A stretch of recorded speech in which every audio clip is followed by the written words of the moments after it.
and Varus outranges both Zyra and Misfortune. So whilst I look at RNG's, I guess, duo and say I like it quite a bit, I still like IG's more. And they also have more mobility to get around the map. They have more wave clear potentially with the Karma helping the Varus. They can just instantly clear backlines. Like, it's pretty dangerous 2v2 in that bottom lane. I think junglers are a big part of this. Expanding that to the rest of the map though, Rusty, where do you have your money? Where do you have your bets? Because despite the Camille, I feel like IG still got a pretty decent picks and bans. Yeah, they don't have a bad pick-ban phase by any means. I actually think they have quite strong 1-4 split pushing with the Fiora as time goes on. They just need to not lose early or get Duke ahead early if that's going to be their strategy. Between the Elise and the Orianna, even the Varus with the ultimate and the Karma move speed, they still have quite good pick. And so they can work as a unit, as a 4-man, and still generate picks around objectives and around structures, but they have to get there first. And that's the thing with Invictus Gaming against RNG here, when you map out the team compositions and their strengths. If IG don't get there first, they never go there. Because they're against a Rumble, Jace, Misfortune, Zyra, and not even including the Camille. That's a 4-man unit that will absolutely destroy you with objective control by placing the Band-Aid, the Shock Blast, Misfortune ultimate, Zyra ultimate. Yeah, that's a composition you never want to go into a bottleneck against, so you definitely want to be there first. Let's take a look at those keystones. Doesn't seem to be too much out of the ordinary. Rumble going for that Thunderlords. Top lane, again, further a battle, and ADCs with the Warlord's Bloodlust. So pretty much as we expected, and that is a Rumble in the jungle. The initial Playing guess. Rumble in the jungle. The initial guess was correct. And yeah, a lot of help there from Let Me. He actually took it all the way down to 500, so great pull from his top laner. Looking towards this bottom lane, looking at this Misfortune. LPL, a region that was playing Misfortune a lot longer than every other region was, even after she fell off, so seeing her come back is not really a massive surprise. No, it's not going to be too surprising, but we have to watch how they start playing out these lanes. Xiaohu too aggressive early. And we mentioned this backstage before, even in rehearsals, that Rookie is actually like an assassin when he plays Orianna. His Ori is actually incredible. His Lulu's similar, and I would say comparable to Faker in the way that they play, which is just hyper-aggressive on champions you don't usually expect to see it on. Like the kind of thing where you'll miss a spell because he just for some reason went forwards. He does play it very differently as well from other players, so it'll be cool to watch. But again, my eyes are on this top lane, because I love watching these top lane matchups. And Duke up against Let Me. At least early on, it is fairly close in terms of their trade patterns, but as you get later and later on, Camille definitely does have the advantage once she gets that hook shot.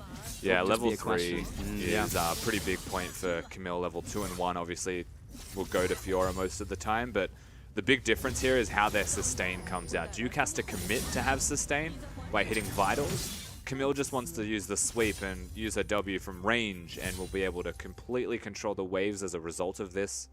And Jen will have control of that lane. So from level 3 onwards, I'd say it's completely RNG's top. What do you think in terms of skill order that Duke and Let Me are going to go for? I think specifically Let Me, because Camille's one of those champions which could actually just max anything coming into that lane. I would say 2 points perhaps in the W if I was Camille, and then go towards, you could choose if you want damage, but I would probably max the hook shot. Lower cooldown means you have better trading against the Fiora. So the biggest thing in that 1v1 is the cooldown of riposte. If you max your E, you'll reduce the cooldown on the grapple, and so you can get 2 of those off in a rotation before the riposte is available again. And so it's about prolonging trades. And while maxing Q is usually what you usually do, actually trying to land that on Duke when it's so scripted, I guess, is harder. Same thing with W, you can just jump inside that with lunge. Bottom lane, March a lot of damage on the way out, and as you said, nice dodge there as well. But Uzi and Ming definitely have control over this lane.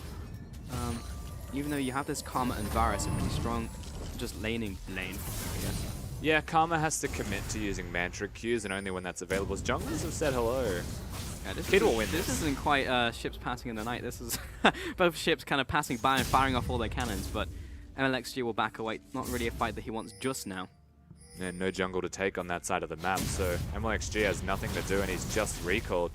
Needs to start making some moves on Summoner's Rift, or he'll just be wasting time with absolutely nothing to be seen. So you're watching him now attempt to at least find the Elise by invading.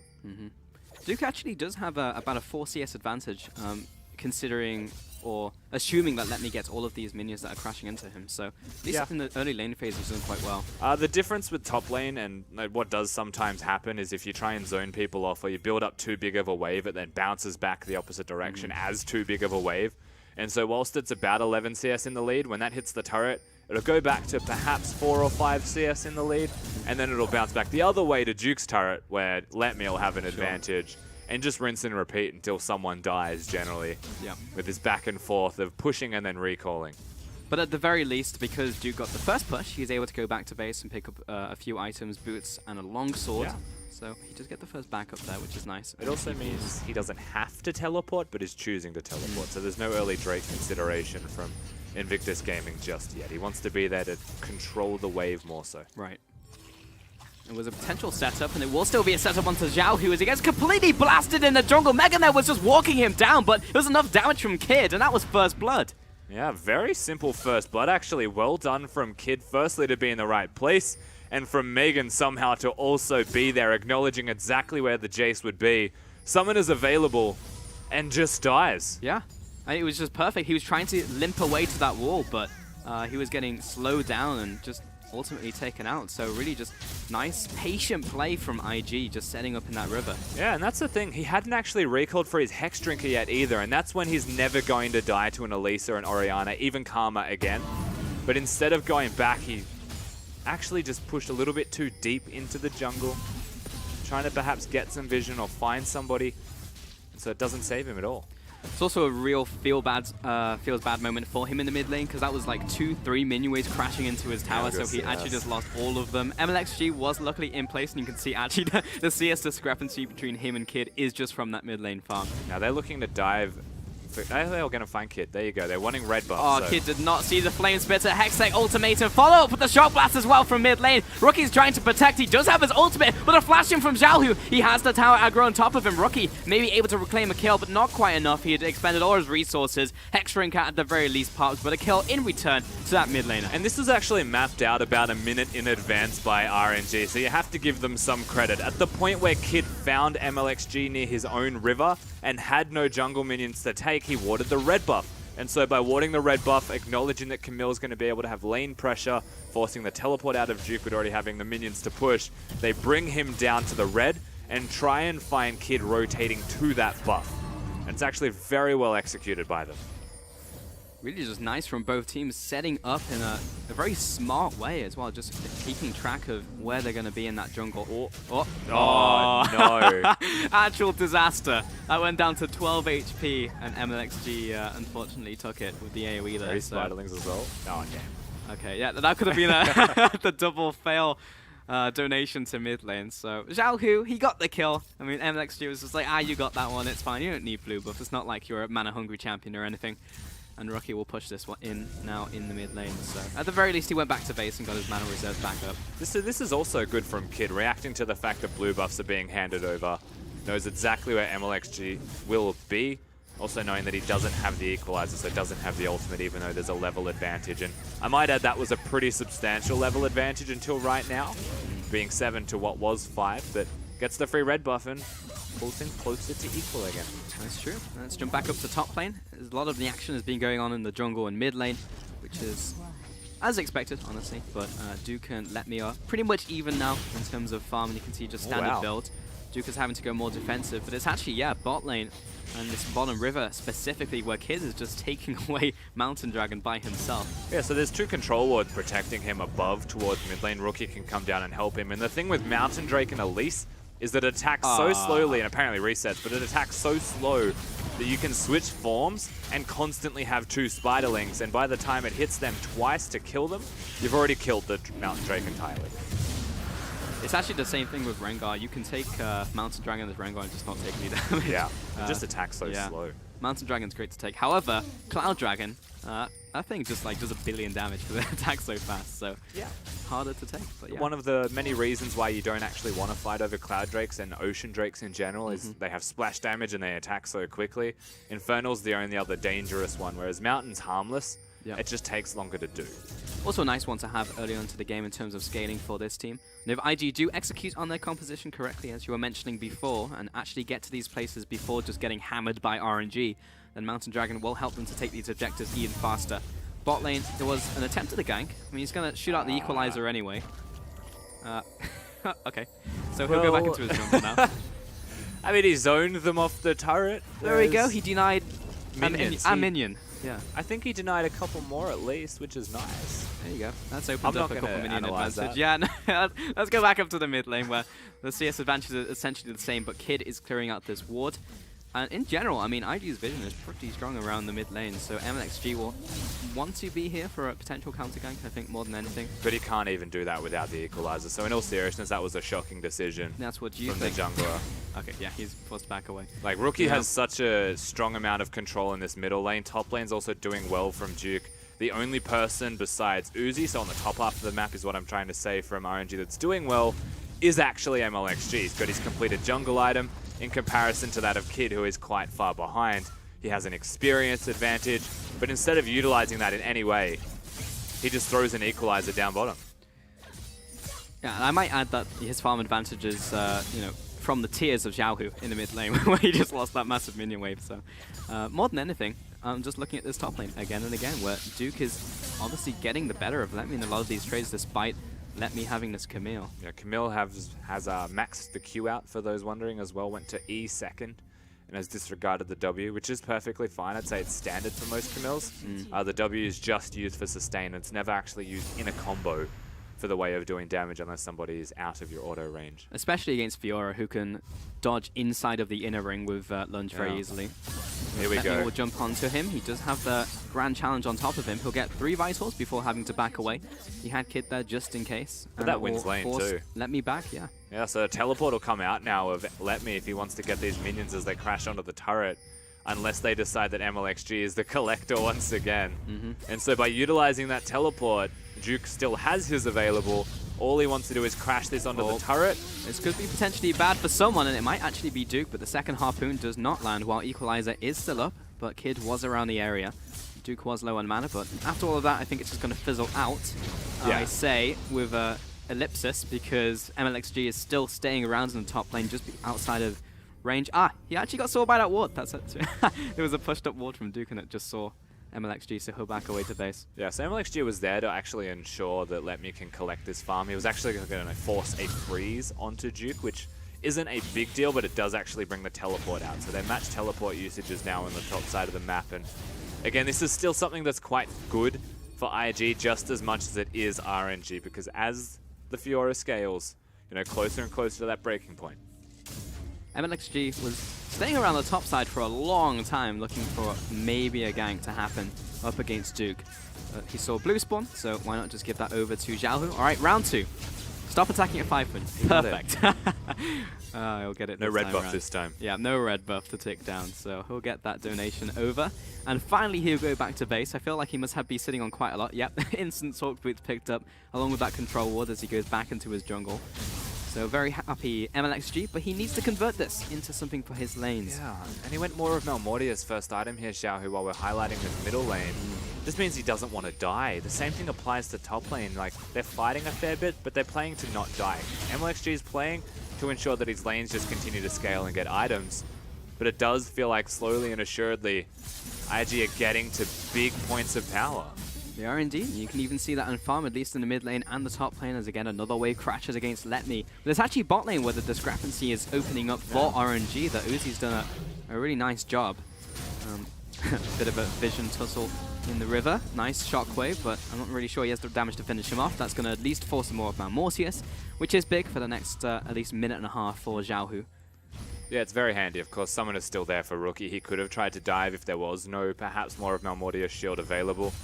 I'd be super risky against Xiaohu. Didn't even blow summoners though, so you'd be happy with the end result, except for this wave that's now about to crash and the pressure that's now about to go onto this turret. MLXG has to pop his equalizer. It's just gone. He just silenced himself, actually. Oh. Yeah, I don't think he really wanted to silence himself. He popped W just at the end. Oh my Now God, he's done equalizer it comes again. out, but the second equalizer really does not hit the mark for RNG. He must think it stuns them. Like, it doesn't stun them. Yeah, no. That was, yeah, maybe he's thinking it's just like Corky package, which is essentially equalizer but has like a 90% slow. And this is really lacking, honestly, from RNG. I will continue to say that it's MLXG, but it could be a communication problem. Ming being nearby might have indicated that MLXG wants to fight, and the decision was not to actually do that. But they don't defend the mid lane turret when RNG have lane control in the bottom lane. MLXG isn't there because he's doing red buff. There's just this abundance of small things, like really small things, that have amounted to what is effectively just a 1,000 gold lead.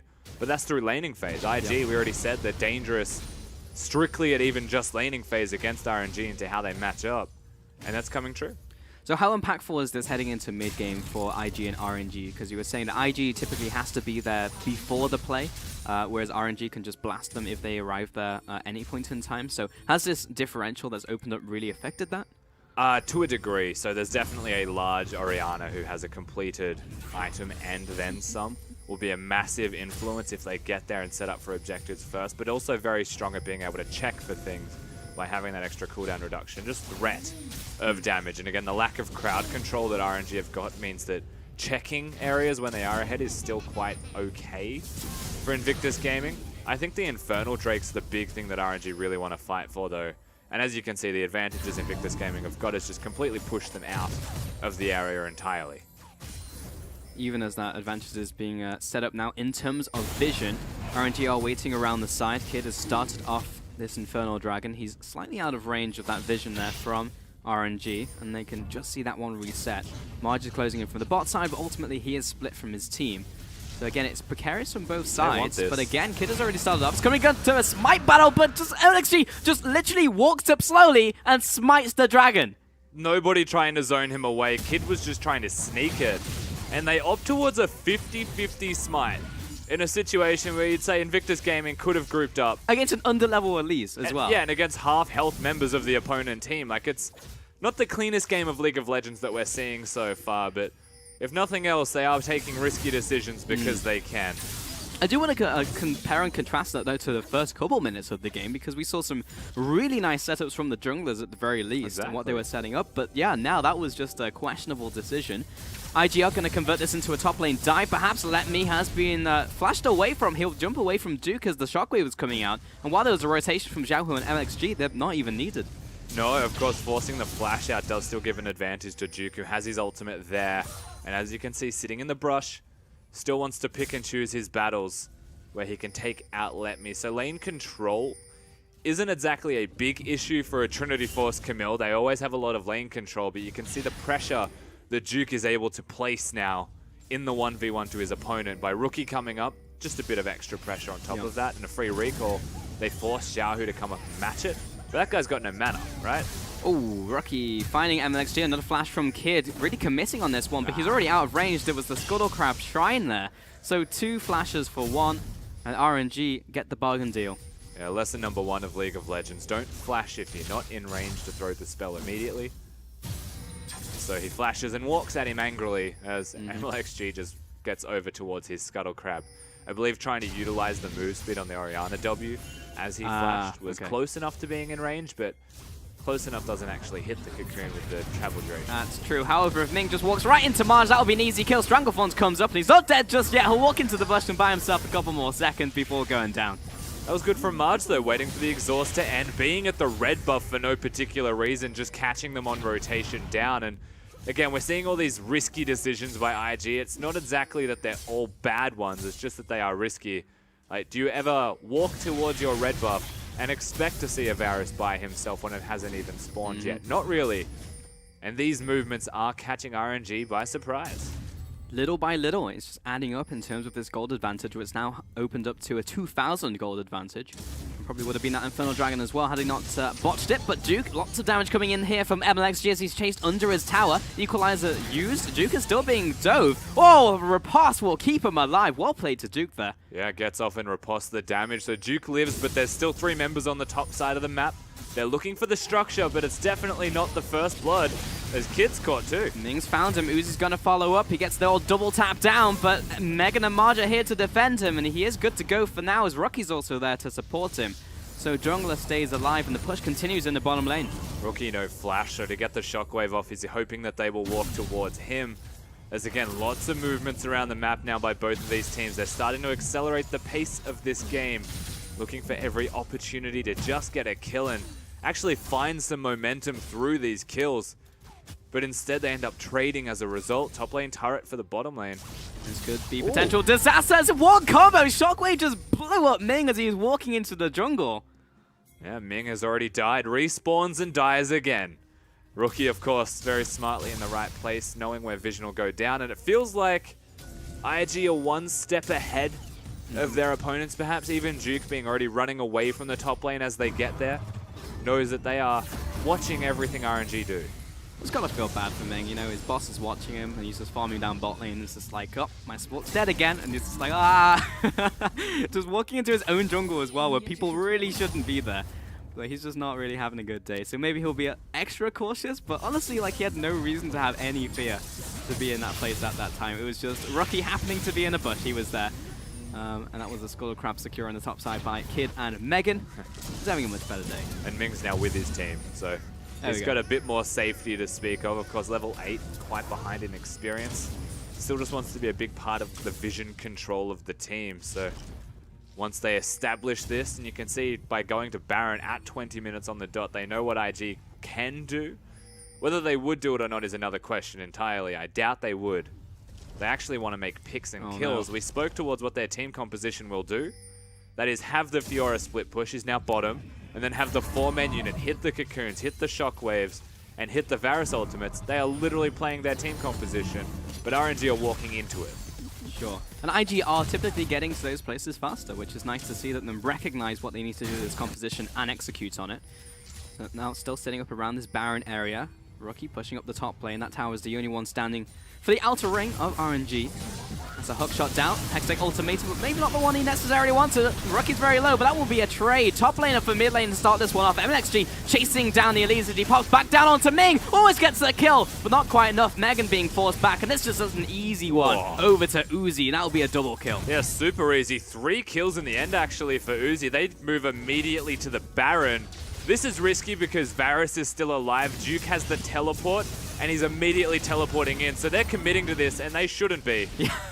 As that Marge arrow connects, it's like, maybe not. But Duke walks in there, 1 versus 4, getting the better of Xiaohu to start this one off as the arrow slightly comes short, and that will be RNG forced to back away. Yeah, so a single Varus arrow is enough to deter them. The teleport's just an added bonus, but we get to see all of this again as the ultimate is what kicks this off. Unfortunately, the stun wasn't there to lock down Rookie. He actually moves out of the way. But this is the Uzi show, because even through the exhaust, the amount of damage that he is able to do is ridiculous. And the initial ultimate killing Rookie was super important. They need to outrange that Orianna, especially after the shockwave has been used. And so good moves from Uzi. Uzi is massive right now. 3-0-0, 250 right there, and he also has the Edge of Night being built at the moment, so he's going to get to a point where he can just set up, get ready to go, and just like launch his ultimate at the opponents, and there's nothing they can do about it without 2 spells hitting, so that'll be something that IG will need to think about. But that last play really just brought RNG back into contention. Yeah, exactly. It got the ball rolling once again in their direction as another cocoon is on. Oh, that is a lot of damage from Kid after MLXG. Let Me comes in there with the hookshot, lands onto Kid, but it's actually Marge closing in from behind. Gets in with the arrow, and it's Megan who's now taking out, almost taken out from his opponent, but that was a nice 2 for 0. Just a catch really there and a rotation from IG. Yeah, get the cocoon and destroy MLXG's health bar. He's a fragile champion playing that rumble in the jungle, and this is now a second Mountain Drake that they're able to pick up for themselves as a result. This pick composition we already highlighted, that's exactly what they're trying to do, and RNG are playing into it. Well, they win a fight, and then they start getting picked off again. So the moral of the story is group up more, RNG. You can see that once more. Cocoon lands, and that's like, what, 80% of MLXG's health just from Kid's combo? Yeah, Let Me also overcommitting, trying to take him down when Karma is nearby. It was close to getting this kill, but because IG rotates so quickly as a 4-man unit, that's exactly what they want to be doing, and you can't help but be impressed by IG doing that so effectively. For sure, and you see, it's now back to serious Uzi as he's 3-0-0, but his team is falling apart around him. And ultimately, you get to these team fights, and it's just about making sure that his front line is there. You get the equalizer down, and he can set up for that bullet time, because that could really decide these fights and these choke points. Yeah, exactly. If they can actually utilize the Camille ultimate on Fiora as they hit late game, and then they can stop him from getting onto Uzi, they can win. Well, exhaust comes down, and Megan may be going down as well. Nice tether, but MXG is still chasing after, and it's enough damage from Xiaohu to finish him off. Just a pick in the river. Whoa, what was that damage? Dissonance from nowhere. Rookie blows them up. He didn't even know his own power. He just put out the shock wave. He was like, oh, they're already dead. The ultimate didn't even hit them. They just evaporated. Oh my yeah, god! Look, I'm looking forward to seeing this again as a result of killing Megan. Ming and MLXG, actually, they were quite heavily poked out, but Let's get that how did slow-mo in here. MLXG die here? That's ridiculous. Yeah, he throws out the shockwave. It's just like, oh, I didn't even need that. You've got to be kidding me. Oh, 4, 1, and 2 now. Another fight opening up in the mid lane. Marge is under attack by Lepney. He's got lots of damage from that Triforce, but it's not enough. The bullet time will finally finish off his quarry, but that's still a 1-for-1 trade. Yeah, remember 7.1 Camille means you're stuck in the domain, and so you have to deal with an entire bullet time at your face with absolutely no escape. Perhaps Azonias will now be the way to go for even Marge. Why not? Because at this stage you need something to get out of that. Uzi, the biggest member of the team, and we already said what Camille may want to do in this game. It's lock down Rookie or lock down Duke, depending on the context of the fight, and protect Uzi. This game is quite literally protect the Uzi with zone control. Place the equalizer like a band-aid. You know, protect that area and just let him work his magic with the bullet time. Back to basics for this composition and for this lineup, honestly, for RNG, and that's Edge of Night picked up for Uzi as he works his way towards his next item. Could very much be Lordomics regards. That'll be a flash from Zhao, who did not want to get caught in the damage from Rookie, as we've already seen what it can do to someone. He's just so good at hiding in red. Ooh. That's absurd. Okay, goodbye, turret. Yeah. See you, Xiaohu. Run away. Yeah, that was a command attack and dissonance. That was all it was. I don't think that was even a Thunderlord's proc. So Rookie's hurting a lot. He's been farming up a Storm in this mid lane. Rookie is the strongest member on Summoner's Rift by quite a mile. Even with his... Oh my god. Like, just what? He was basically full health. Arrow connects onto MLXG. Had Ming not been standing there, the reduced damage may have been enough, and they can turn their attention to Baron. Kid's going to tank it. We need someone to jump in there real quick. Well, Karma and Oriana are a tank, so this is already gone. Baron's theirs. But it's the follow-up from here on out. Bullet time comes down, but it doesn't, again, hit the mark on IG. There was no equalizer follow-up, and that's just essentially a free take for IG. And that was quite simple. It was just Rookie walking at them and using all of his buttons accordingly. He does so much damage that the fact that he's able to do that much pushes them away from the Baron. They're not even close enough to get in range because they're at risk of dying if they do. And now a free Baron goes to Invictus Gaming. Suddenly the Fiora is sitting pretty with a massive CS advantage, completed split pushing items, and now a Baron buff. Now, IG absolute control now. Yeah, TLDR, IG pretty massive. That big gold lead on top of everything else. It's just forcing RNG into situations like this. You can see on your screen where they're sitting in a bush, waiting for someone to come down. Duke is just like, couple people off the map. Maybe they're trying to ambush me. And he's right on the money because there's 2 people waiting there. Look at the patience on the man's face. Just chewing his gum saying, all right, that's one of them. Yeah, what a badass, by the way. Like that's so good to see. Duke not even caught out. He was playing far back. Hextech Ultimatum blocked out by the parry from Duke. He's going He'll turn for this one it. around in the 1v2. He just needs the proc to come off. He doesn't quite get it. He got it. He killed Lemmy and he gets away. Duke, unbelievable play. And that'll open up IG to push down mid lane. His facial expression hasn't even changed. He's still just chewing so his gum. calm, chewing that gum. And now IG pushing mid lane. Flash away from Ming, and Uzi instantly interrupted. The bullet time goes nowhere. IG playing out of their minds and could even finish it off in this push.